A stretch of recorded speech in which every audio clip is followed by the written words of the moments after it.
Welcome to Hochoka Podcast. You don't need to be a superhero to be a top-flight kid whisperer, but there are 4 superpowers you'll want to make your own. Hello, Mataki Ebi. Welcome to Hochoka, here at the center of St. Joe's Indian Schools campus.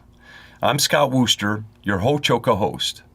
We're glad you've joined our circle for part 3 of a 3-part series called Kid Whispering Series 2. Today, Mark Fredo joins us again to unpack the wisdom in his book, The Art of Kid Whispering, Reaching the Inside Kid. So Mark, we'll welcome you back to the Hochoka studio. Thanks again, Scott. We've been talking about trauma and trauma's impact on the inside kid. Today, we refer to them as superhero powers or skills, but they're really 4 special skills that you talk about that can help us to reach that kid. Can you just briefly tell us what the 4 are, and then we'll unpack them one by one? Engaging, clarifying, deciphering, and responding. Okay. Let's start, of course, with engaging, and tell me a little bit about what that is. Well, engaging is really the capacity to connect with another person. In our work, before we can do really anything beyond, behavioral, responses or surface management, to be able to have real sort of relational context, we have to be able to engage. And engagement really means understanding interests, presenting in an interested, safe way to allow a young person to see us as possible as somebody they might trust. That takes time, that takes engagement. But what I have found from kids who are among our best teachers is that kids will be willing to trust us in a much shorter time than we would have otherwise thought, or that in the past I would have taught. Because my experience with kids, and this is how I learned this from kids, is that if we go about the engagement part of this right, if we engage them in a way where we seem like somebody who's possible, and then through a conversation with our interest and our ability to reflect and to question, they begin to tell us more. And so I have found over the years that kids will talk to me about things that are really significant and important to them, and sometimes things that people who have worked with them don't know. And it's in part because, I learned how to do this. I practice this. It's certainly an acquirable skill for people who are willing to put in the work and the time that's necessary. But it really is about having conversational skill, to be able to have interest in the other person, and to not necessarily to go in with an agenda. So in the development of our work on kid whispering, JC and I talk a lot about what are the things that we do that help kids respond to us, that help kids see us as possible. So for him, it was, it's the beginning of his counseling relationship with them. For me, it's what happens in the moment. When a young person decides that they're willing to spend 20 minutes or 30 minutes with me talking and answering all of my questions.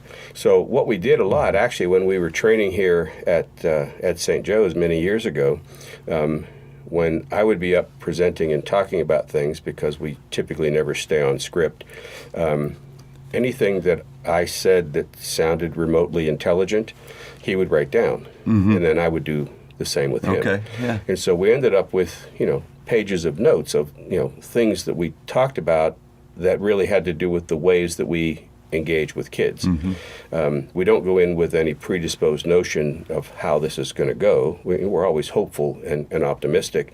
And we know that there are certain things that we can do that are going to be more likely to get kids to respond. So engagement really is, at its base, is a sort of a safe, caring connection with a young person who sees us as worth a try. Yep. And many times that's where it starts. And then engagement continues, because as engagement is relational at its root, it can, for JC and for people who are working with kids on an ongoing basis here, become relationships. And in order to have relationships be successful, they have to be maintained in order to be sustained. So relationship maintenance is another piece that we will talk more about in the second book. But relational maintenance is, how do you keep it healthy? We have to do it with our cars. We have to do it with our houses. We have to do it with relationships, to keep them strong and healthy, and to evolve. We have to be able to adapt and evolve the relationship. And it's mutual when we get this engagement with kids, and it allows us to keep that going, because there's going to be learning and growth on both sides of this relationship that we want to be able to bring to the benefit of the conversation and to the engagement that we have. Okay. So you get the engagement, and once you have that, how does the clarifying, the second step, work? What's that superpower? In all of the work that we do where we talk about engaging with kids, right beyond that, a corollary piece to that is understanding. And so the clarifying piece is really understanding. And a lot of times when we get a young person to be talking about an experience that they had, we want to be able to engage with them in that interested and curious way that allows them to tell their story. So we ask lots of questions. In LSCI or in any of these other things, we call the timeline or the story. We want to listen to their story.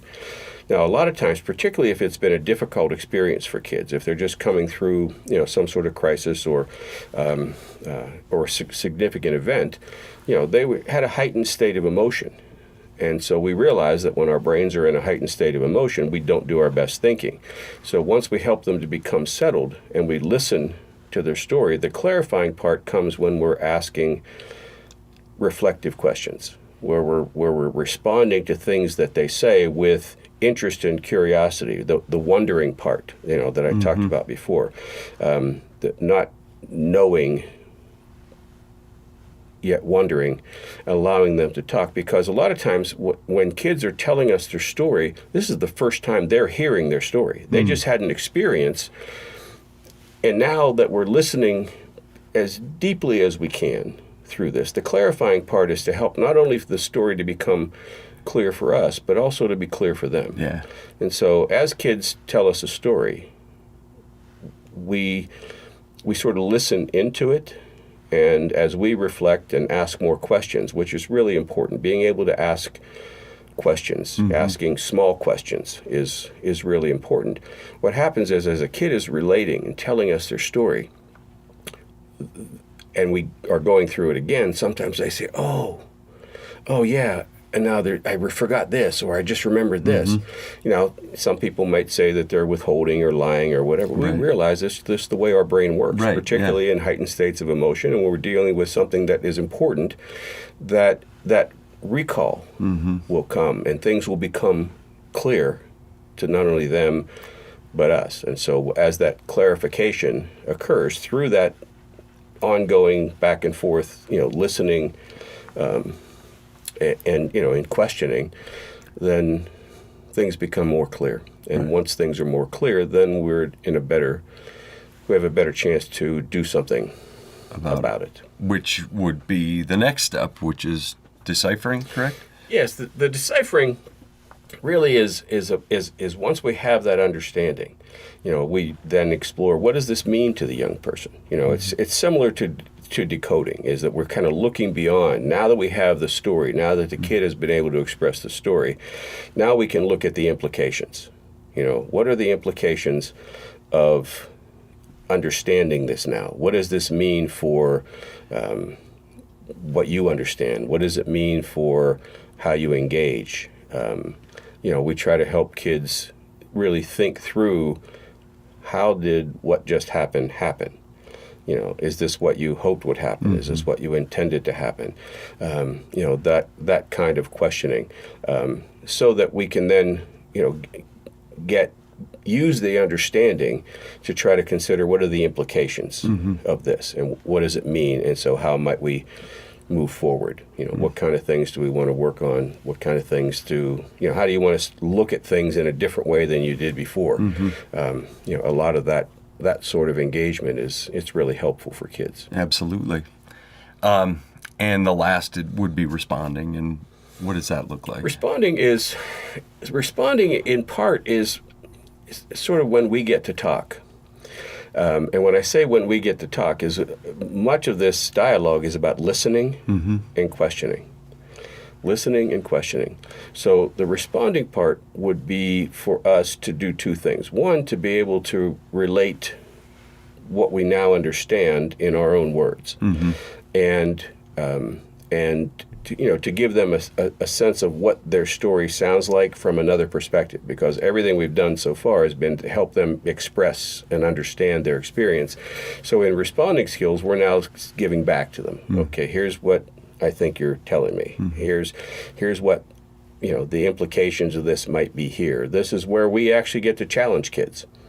And we challenge kids not in an authoritarian way. We challenge kids in an authoritative way, where we're confident and competent in what we're doing, where we're going to try to challenge kids to do things differently.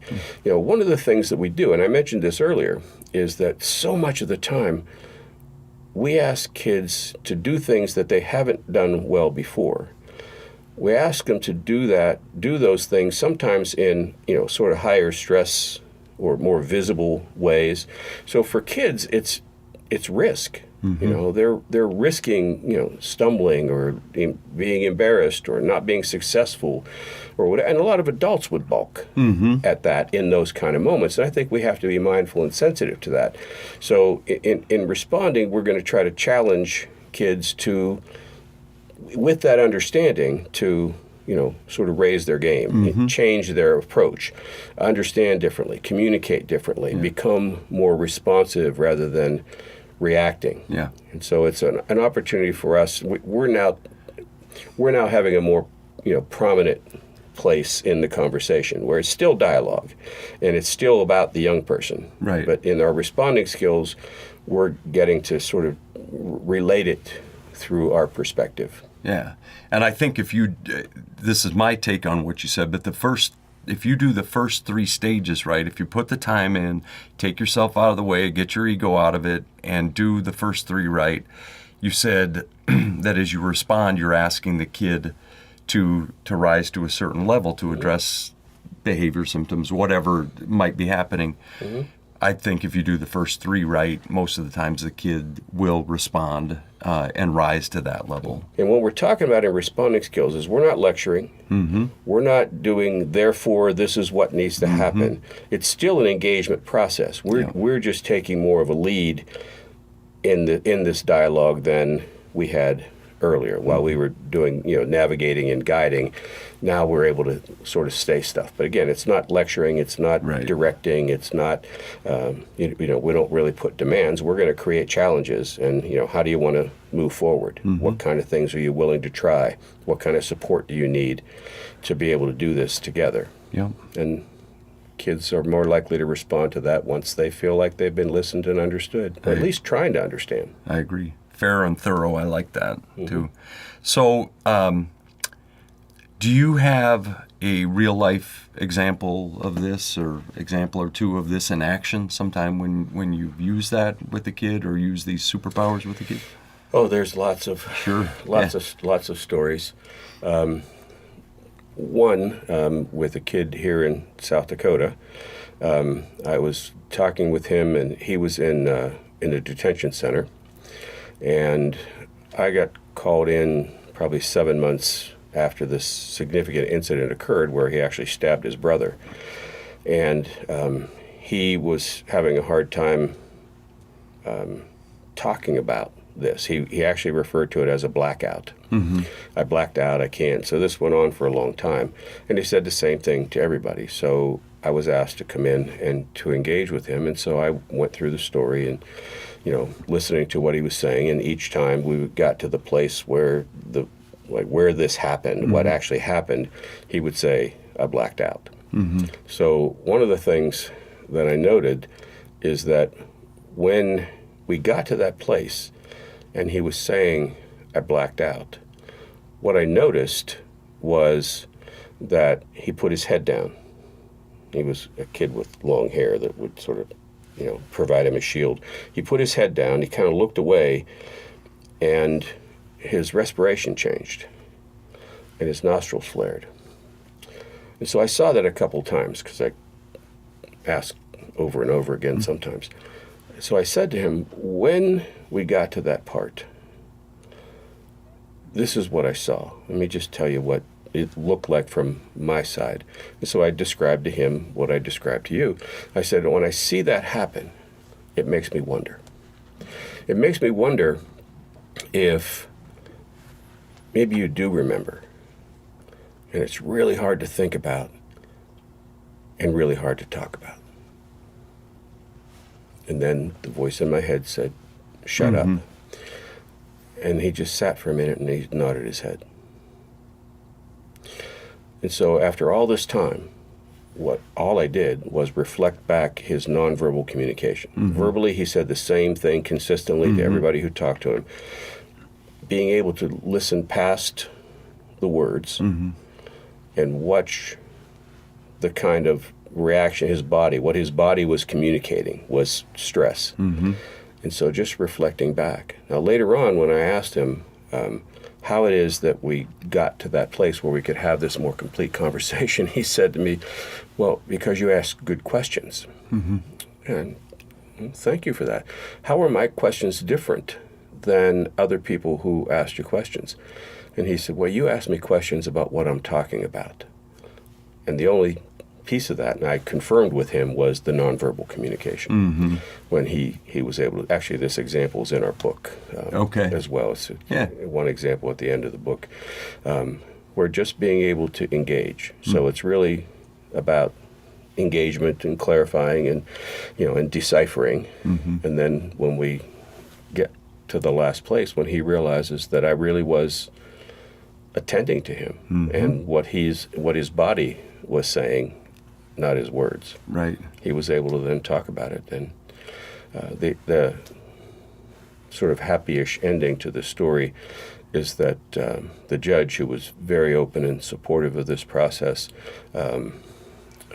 allowed a pretty crazy plan, which was going to result in having him be back at home, with his brother and his family.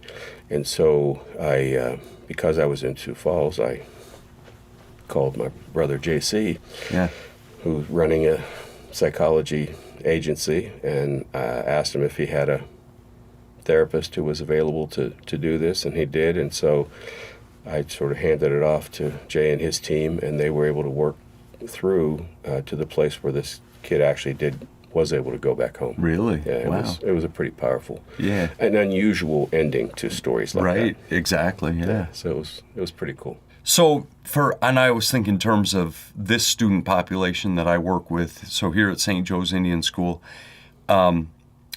these skills have to be a real benefit for all the people that work with them. Can you comment on that? One of the things that I notice as I walk around the campus, and we were actually able to have dinner at one of the houses recently with the boys, is that here, the kids, while they may be as curious, aren't as initially engaging as other kids. In a lot of places I go, kids will walk up to me and say, "Who are you, and what are you doing here? Or are you a boss? Or are you, whatever you're doing."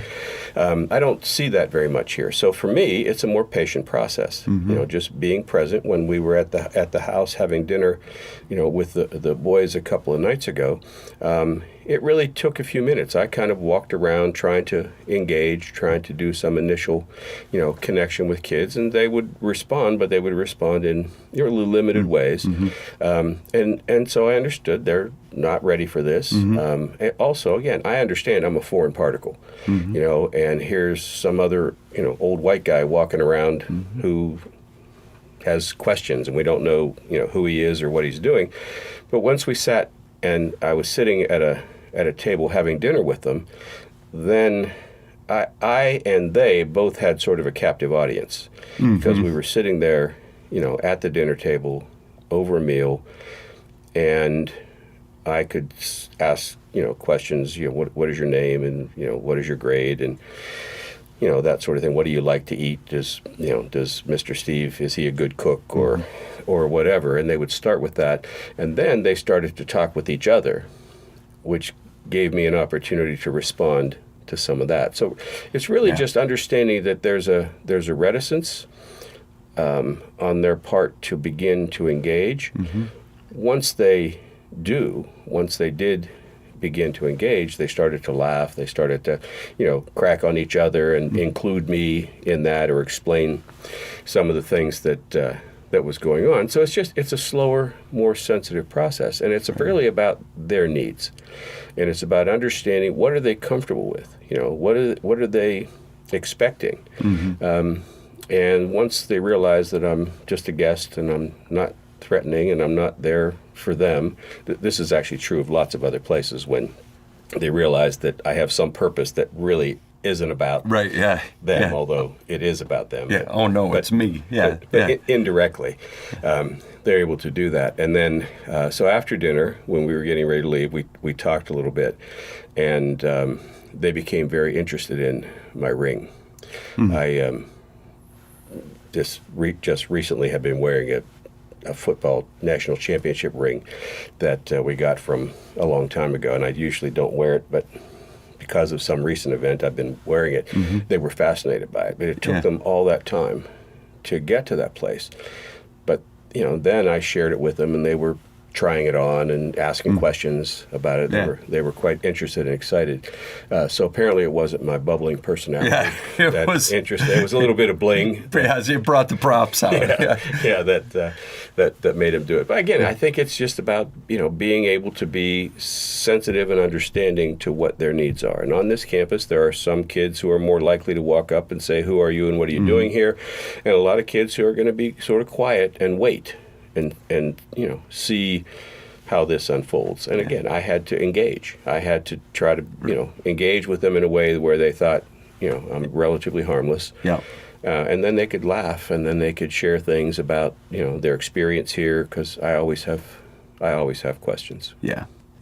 And you had to be non-threatening to the kids. Absolutely. And whatever. And I think, so if you're working here, if I'm working here, beyond if I'm a new staff here, I'm probably going to get the same reaction, although I may be more threatening because I'm a new staff here. And I'm going to be able to get up in their business and tell them what to do and those sorts of things. So, what I want to understand is that, the pulse here, sort of the kid culture here, is such that, they will warm up to you in their time. You just have to give them something to respond to. Once again, thank you for joining us here at Hochoka today. And thank you, audience, for being with us here in the Hochoka at the center of St. Joseph's Indian Schools campus, where we talk about issues that are central to Native American education today. Until next time, stay centered.